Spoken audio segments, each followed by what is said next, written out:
जिंदगी में कुछ मुलाकातें बस होती ही खास हैं, बिना किसी वजह के, बिना किसी इरादे के, मगर वो एक मुलाकात पूरी जिंदगी बदल देती है।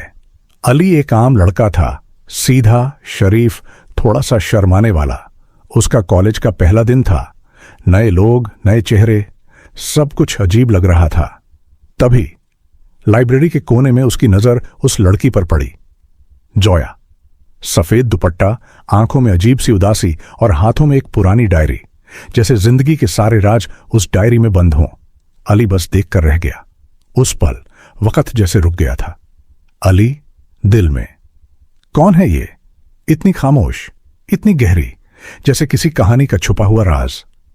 जोया ने उस पर नजर डाली, हल्की सी मुस्कुराहट, और फिर वापस अपनी डायरी में खो गई। दूसरे दिन कैंटीन में अली और जोया की टक्कर हो गई। एक्सीडेंटली दोनों के हाथ टकरा गए और कॉफी गिर गई। जोया गुस्से से, आंखें बंद करके चल रहे हो क्या?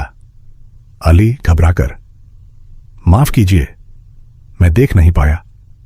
जोया नाराज थी, लेकिन अली की मुस्कुराहट में कुछ था जो उसके गुस्से को पिघला गया।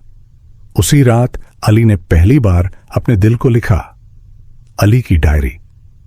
उसका नाम भी नहीं जानता, लेकिन ऐसा लगता है जैसे दिल ने उसे पहले ही जान लिया हो। क्या यह मोहब्बत का आगाज था, या सिर्फ एक लम्हा जो दिल को छू गया? अगर आप इस चैनल पर नए हैं तो इसे वीडियो को लाइक, कमेंट करें और इसे चैनल को सब्सक्राइब करें और बेल आइकन को दबाना न भूलें ताकि आने वाली वीडियोस आप तक पहुंच सकें।